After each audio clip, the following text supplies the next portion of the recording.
kabar? Jumpa lagi dengan saya Pujiato. Pada video kali ini kita akan melanjutkan proyek kita membuat REST API Node.js dengan Express.js, TypeScript, database MySQL, dan SQLite. Langsung saja simak videonya sampai habis ya. Kita mulai saja ya. Pada part 1 kemarin kita sudah melakukan setup project Node.js-nya sampai dengan membuat database dan kita mempersiapkan juga untuk environment variable koneksi dengan database kita.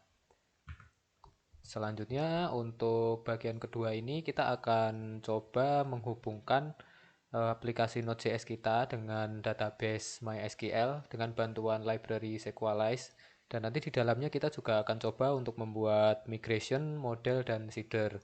Apa itu migration, model, dan seeder akan kita bahas juga nanti di dalamnya. Oke, langsung saja kita mulai. Kita buka browser, kita cari SQLite. Terus kita buka untuk getting started. Terus kemudian kita ke introduction dulu. Oke, jadi di sini tuh SQLite adalah object relation mapping yang bisa digunakan untuk membantu kita terhubung dengan database.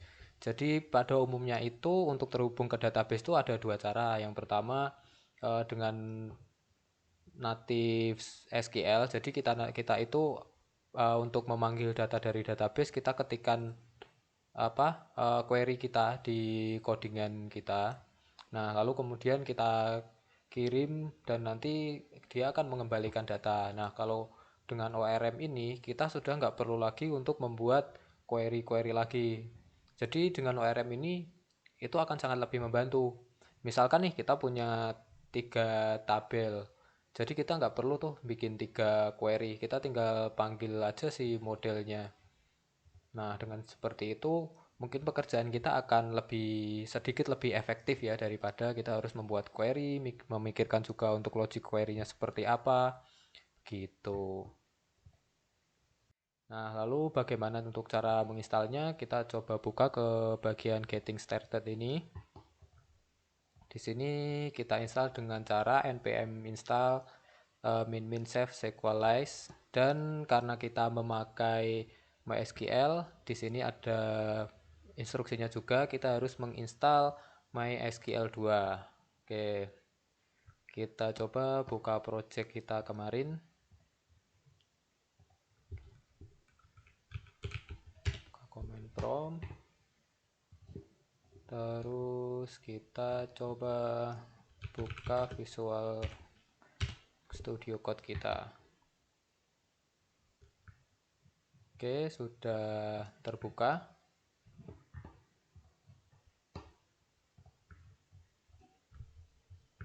Coba saya zoom dulu. Oke ya, sudah kelihatan. Kita ikuti instruksi tadi. Pertama kita pakai npm install min save SQLite, dan langsung saja kita install juga MySQL 2. Oke. Sip, untuk instalasinya sudah selesai. Tadi saya skip karena daripada kita menunggu terlalu lama untuk proses instalasi. Sekarang kita kembali ke dokumentasi lagi. Kita cari bagian migration. Oke, sebelumnya untuk cek apakah sudah terinstall, kita buka di package.json. Nah, ini sudah ada ya. MySQL 2 sama SQLite, berarti aman, sudah terinstall. Balik lagi ke dokumentasi. Di dokumentasi ini karena kita tadi ada kebutuhan untuk membuat migration, terus kemudian model sama satu lagi seeder, itu bisa kita buat dengan hanya mengetikkan comment.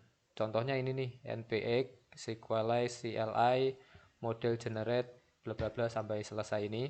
Nah, sebelum kita bisa memakai SQLite CLI ini kita harus install dulu.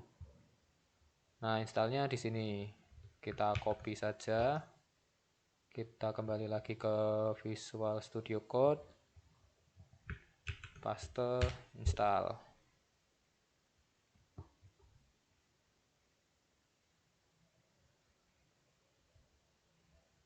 Oke, proses instalasi sudah selesai. Selanjutnya kita akan mencoba inisialisasi. Tapi sebelum kita inisialisasi, itu kita harus membuat satu file namanya itu .sequelize.rc. Ini tuh kayak file magic.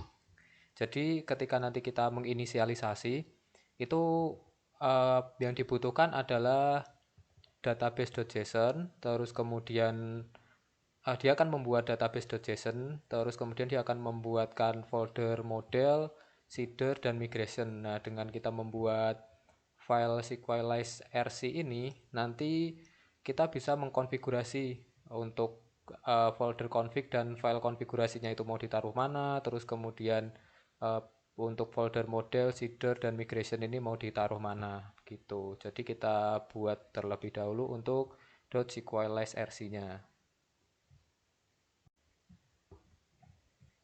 Kita buka lagi untuk Visual Studio-nya, Visual Studio Code.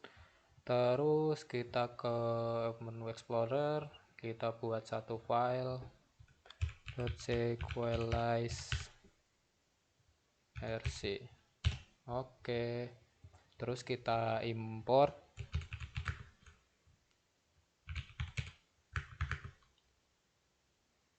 but require.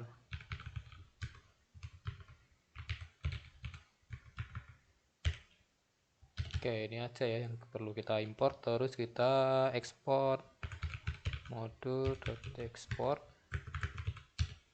Yang perlu kita ekspor pertama, kita harus buat konfigurasi.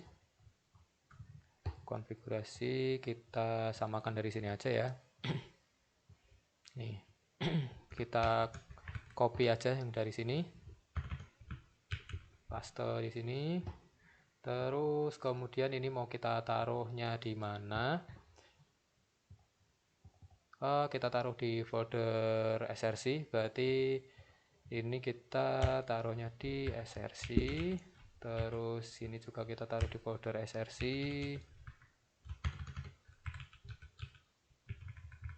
Ini sama, dan ini juga. Untuk konfigurasi database-nya saya mau pakainya database.js saja ya, nggak usah pakai JSON. Oke, kita simpan. Setelah kita membuat npm rc, kita akan melakukan inisialisasi. Ini ya, kita copy aja. Terus kita paste di sini.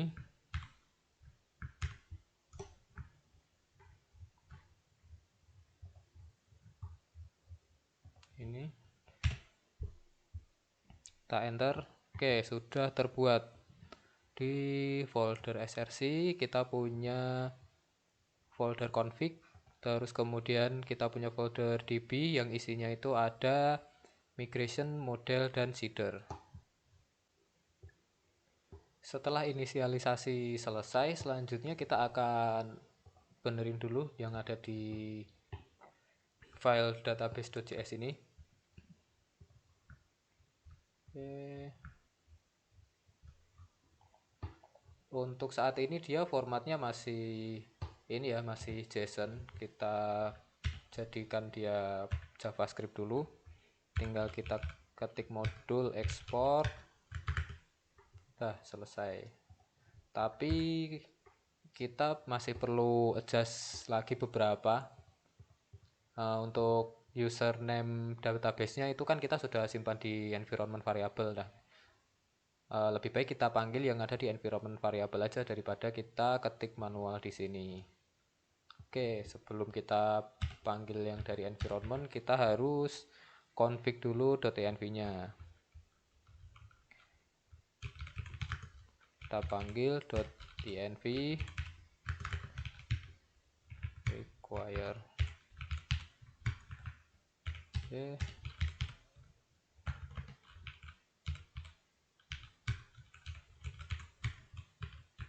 Oke, sudah. Sekarang kita panggil si database username.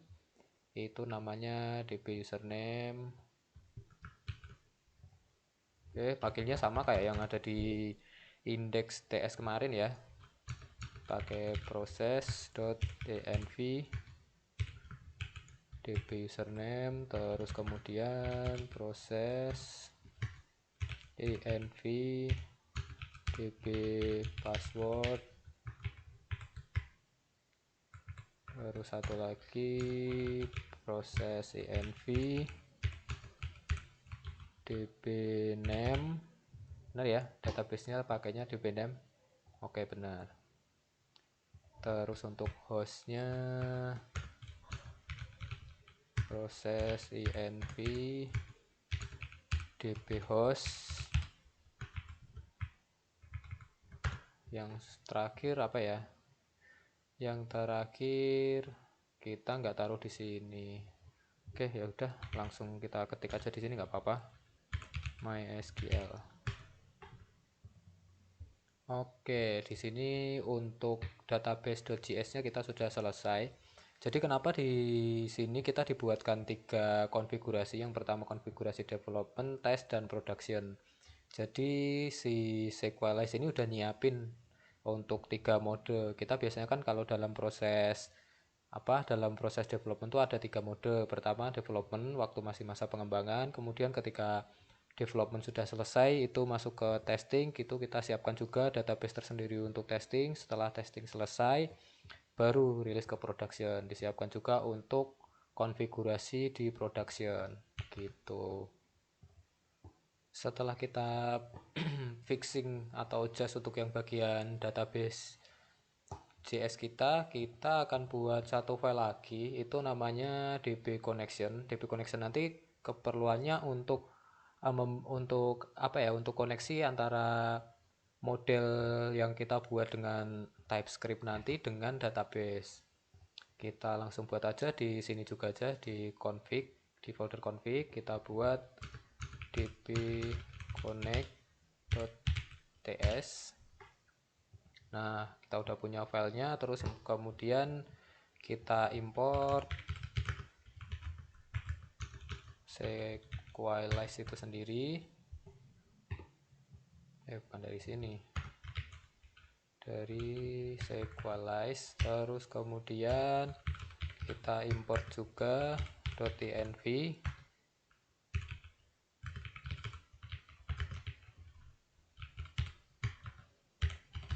Terus kita config.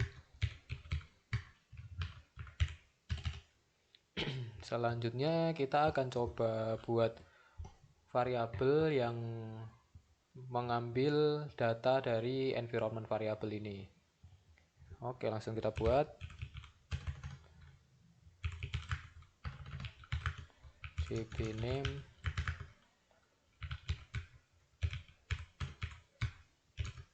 db name terus db host dari proses env db host, selanjutnya db username,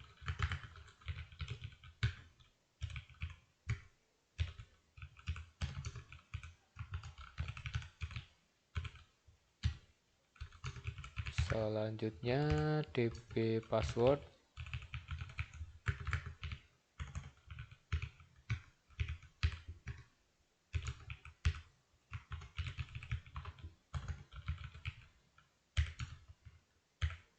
oke, satu lagi db dialect.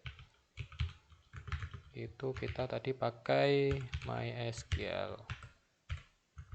Oke, setelah kita inisialisasi variabelnya, kita akan buat connectionnya.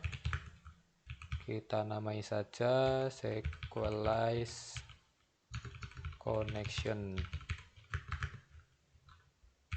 new Sequelize. Kita panggil db name, terus kemudian db username, terus passwordnya terus kemudian host kita ambil dari db host, sama satu lagi dialek kita ambil dari db dialek. Oke, terus kita ekspor.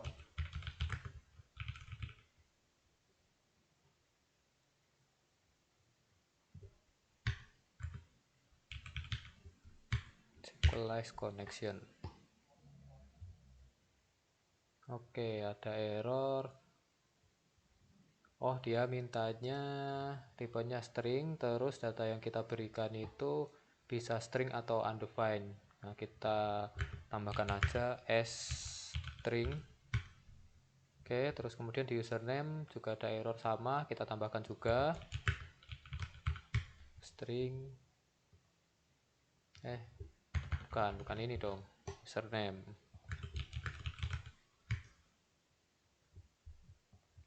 Oke, udah selesai untuk membuat connectionnya. Setelah kita selesai membuat koneksi, selanjutnya kita akan coba ke model migration dan seeder. Namun sebelum ke sana, mungkin saya coba menjelaskan sedikit mengenai migration, model, dan seeder. Kita ke dokumentasi dulu. Kita coba ke migration ya. Migration itu seperti version control untuk database kita. Jadi dia yang akan memanage database kita ketika kita ada pembaruan kolom atau mungkin menambahkan tabel seperti itu, atau mungkin ada tabel yang dihapus, kolom yang diganti gitu. Terus kemudian setelah migration kita ke model. Nah, model ini tuh ibaratnya seperti kayak interface antara code kita dengan tabel yang ada di database. Jadi dia itu seperti merepresentasikan suatu tabel yang ada di database. Terus satu lagi itu adalah seeder. Kita cari di sini migration seed. Nah, seeder ini tuh semacam kita membuat data. Jadi melakukan generate data ke suatu tabel yang sudah kita buat. Jadi secara simpelnya tuh migration itu melakukan kontrol terhadap database, terus kemudian model itu melakukan kontrol atau interface terhadap satu tabel, terus kemudian seeder itu melakukan kontrol terhadap suatu data apabila kita ingin membuat data gitu. Namun seeder ini tidak akan sering kita gunakan, jadi kita hanya akan menggunakan seeder itu kalau diperlukan inisialisasi data aja. Tapi kalau tidak perlu inisialisasi data, kita tidak akan menggunakannya. Begitu penjelasan singkat untuk migration, model, dan seeder. Kita lanjutkan ya. Jadi pada project ini kita akan coba membuat suatu aplikasi yang isinya nanti authorization dan authentication, yang di dalamnya tuh akan memuat role access user juga. Jadi kita akan coba membuat satu migration dan model serta seeder untuk role user. Kita kembali ke Visual Studio Code kita buka terminal dan kita akan coba membuat model dan migration. Oke, kita copy paste aja yang ada dari dokumentasi. Oke, nggak copy paste sih, tapi kita baca. Jadi untuk bikin model itu kita ketik npx equalize cli model generate, kemudian min nama, name ini user ini adalah nama model yang akan kita buat. Terus ada min atribut, ini di dalamnya tuh akan memuat ada kolom apa saja yang kita butuhkan nanti di dalamnya gitu. Kita coba saja npx sequelize cli model generate min name, kita kasih nama role, terus kemudian atributnya ada role name, kita kasih tipe datanya string. Role butuh apa aja ya, name sama aktif inaktif aja kali ya. Kita buat aktif, aktif inaktif berarti kita bikin boolean aja. Oke, begini terus kita enter. Nah, model dan migrationnya sudah terbuat kan. Nah, untuk modelnya ini langsung otomatis dia generate ke folder model dengan nama role.js. Terus kemudian migrationnya ini otomatis akan dia buatkan di folder migration. Kita coba cek. Oke, di migration udah ada satu file baru.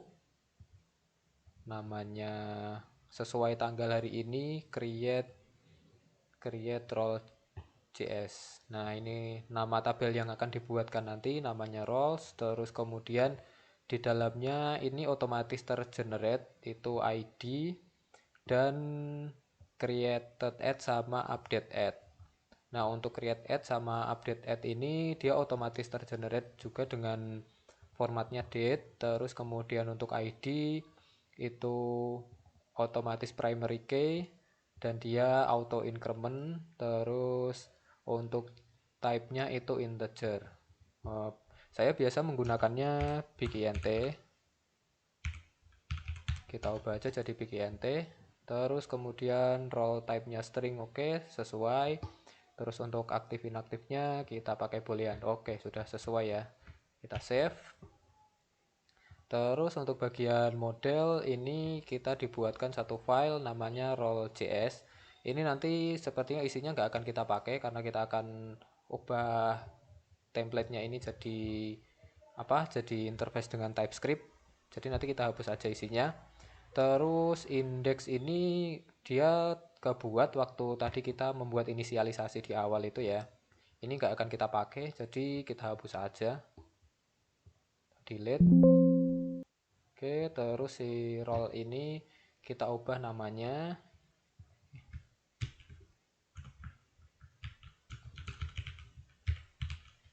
Oke, setelah kita ubah namanya, kita udah nggak butuh lagi isinya. Ini kita tutup dulu. Kita hapus semua, terus kita import sequelize, terus kita import connection dari connection ini akan kita ambil dari folder config db connect ini ya. Kita masuk ke config, terus kita ambil yang db connect. Oke, selanjutnya untuk yang sequelize ini yang kita perlukan itu ada data type, terus model, dan opsional. Setelah itu kita akan buat interface yang akan saya beri nama role attribute. Ini sebenarnya bebas, cuman karena kita tadi nama tabelnya role, kita sesuaikan saja biar nanti kita nggak bingung untuk membaca dan mencari tahu lagi. Kita kasih nama role attribute. Di dalam role attribute ini kita punya ID itu number, terus tadi kita punya role name itu string atau null. Jadi kita izinkan saja untuk role name-nya ini string atau null karena untuk data yang ada di sini itu juga sebenarnya kalau dia kalau seperti ini dia tuh defaultnya nullable ya. Kita buat di mana di interface-nya juga nullable aja. Terus selanjutnya ada active. Active tadi boolean atau null. Kita buat nullable juga. Terus kemudian created add itu date. Terus selanjutnya ada update add itu juga date. Oke, setelah kita buat interface, kita ekspor interface. role input extend dari model, bukan, extend dari opsional, maaf, dari di opsional kita includekan role attribute, terus kemudian yang opsional itu ID.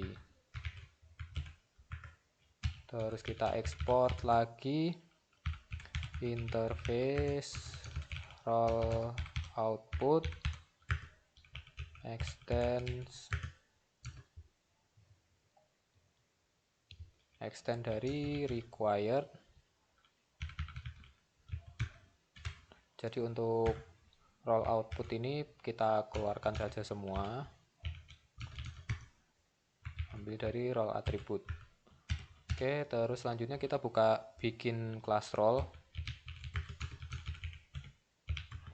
extend dari model.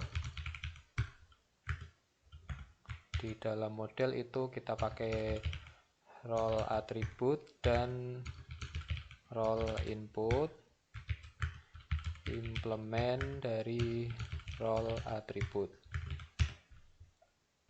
Oke, selanjutnya karena kita ambilnya itu si class role ini dari role attribute, kita akan panggil semua variabel yang ada di dalam interface role attribute. Ini bisa dengan cara kita kopikan saja semua, kita paste, terus kemudian kita taruh kursor kita di masing-masing ini paling depan, kita tambahkan public, terus komanya kita buang, kasih titik koma, terus kemudian ini ada E nya yang hilang, terus ini kita buang aja, terus tanda tanyanya kita ganti tanda seru.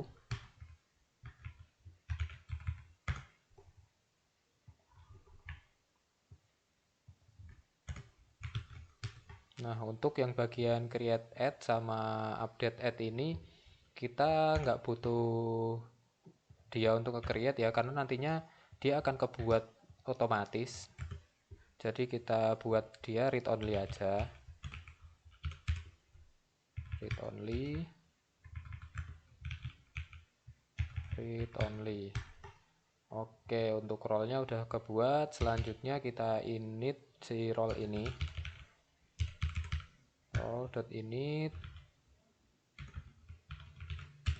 kita masukkan semua variabel yang ada di dalam role. Itu pertama ada ID,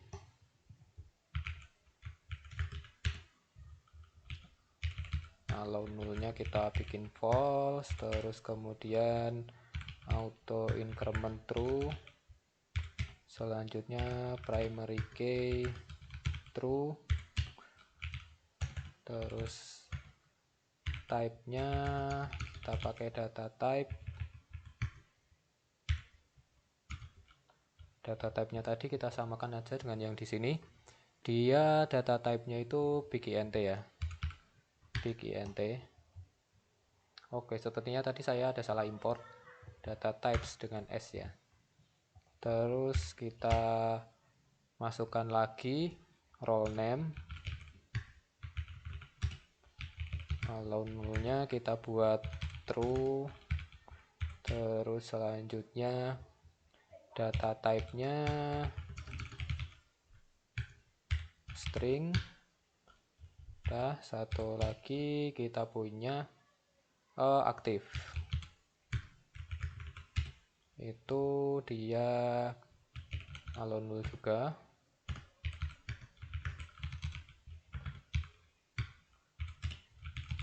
Terus selanjutnya type nya kita pakai boolean juga. Selanjutnya setelah kita taruh si variabel-variabel apa aja yang ada di role ini, kita tambahkan lagi untuk sequalize, ini kita ambil dari connection. Terus satu lagi itu underscore-nya kita bikin false.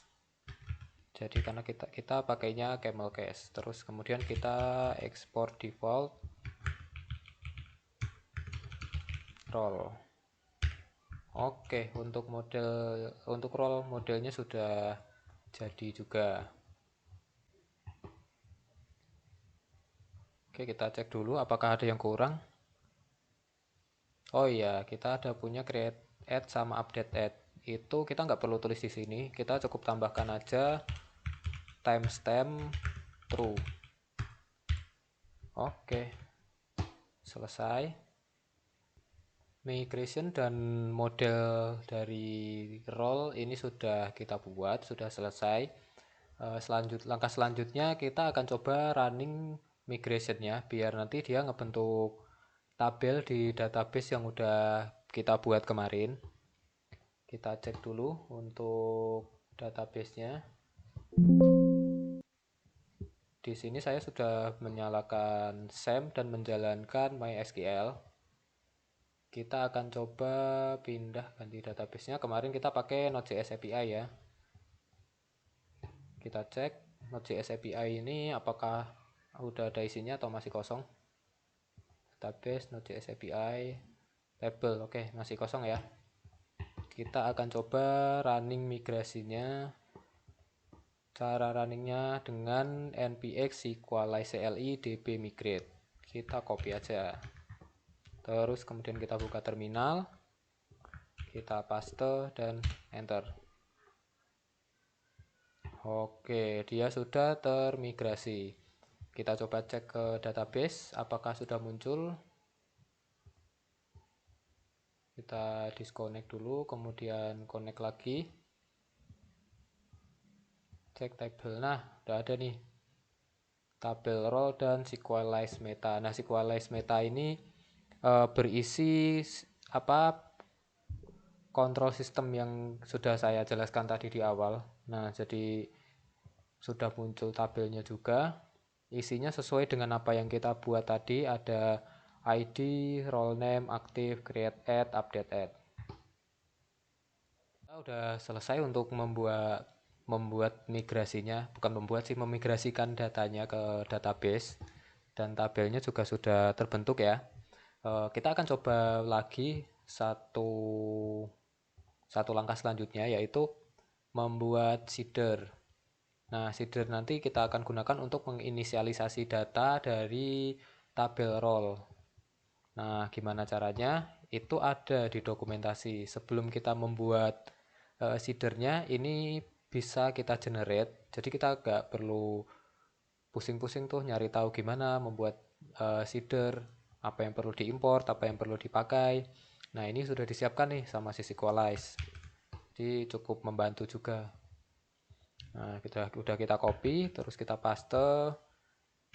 Seed generate kita kasih namanya role seeder aja. Role seeder. Kita enter.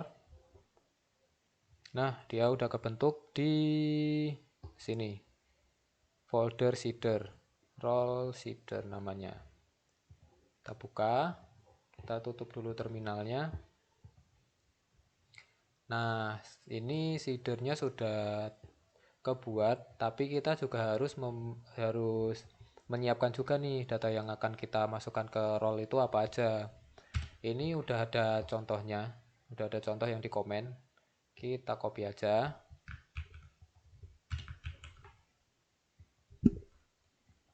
Kita buang bintang-bintangnya ini.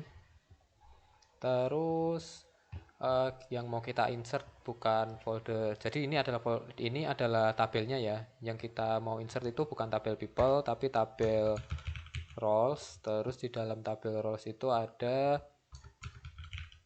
role name. Terus kemudian active. Kita buat aktifnya true.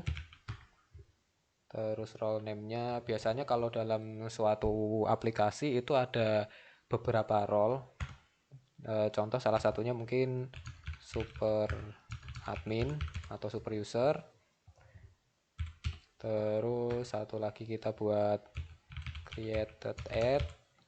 create add-nya kita buat tanggal sekarang aja ya, new date. Terus update add-nya sama aja, new date juga, karena ini dia nggak boleh null. Kalau kita nggak isi nanti dia nggak akan ke insert nih. Terus mungkin kita nggak satu data aja ya yang kita bikin. Coba kita insertkan 3 data. Ini kita rapikan dulu. Oke.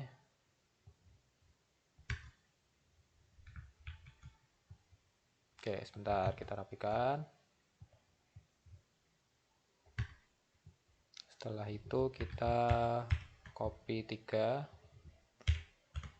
Kita kasih koma, jangan lupa karena ini array. Terus role yang kedua ini mungkin role name-nya admin. Terus yang ketiga user biasa, user gitu aja. Oke, untuk waktu kita bikin seedernya untuk nge-create-nya itu udah ada. Sekarang setelah kita create, kalau kita melakukan undo atau kita rollback lagi, ini kan belum ada nih perintahnya buat nge-delete ulang datanya. Nah, ini juga udah disiapin nih contohnya, kita tinggal pakai aja. Kita copy, paste, terus kemudian kita ubah nama tabelnya rows gitu. Terus selanjutnya gimana caranya untuk nge-running seeder. Nah, kita cari lagi di dokumentasi. Jadi kita harus sering-sering baca dokumentasi untuk apa ya, untuk mencari tahu apa yang bisa kita lakukan dengan library-library tersebut. Nah, kebetulan di sini lengkap sekali nih. Hampir semua yang kita butuhkan itu ada di sini. Terus kemudian cara running seedernya ini udah ada. Kita copy aja, langsung kita paste, kita enter. Oke, sudah dijalankan. Kita cek apakah datanya masuk. Langsung aja kita select. Ini sudah masuk semuanya. Oke, berarti migration sudah, model juga sudah, dan seeder juga sudah selesai kita buat. Oke, jadi untuk video kali ini mungkin cukup panjang ya, karena ada cukup banyak materi yang perlu kita bahas. Mungkin sekian dulu untuk hari ini. Kita akan lanjutkan lagi di video selanjutnya. Mungkin kita akan coba bikin API untuk create, update, dan delete di role itu. Kalau mungkin waktunya masih memungkinkan, kita juga akan coba buat API untuk register user. Tapi kalau mungkin nggak cukup, akan kita lanjutkan di video selanjutnya lagi. Mungkin sekian dulu untuk video kali ini. Mohon maaf kalau ada kata-kata yang salah atau mungkin penjelasan saya yang kurang jelas. Sekian dari saya. Jangan lupa untuk like jika kalian suka videonya, komen, dan subscribe. Terima kasih.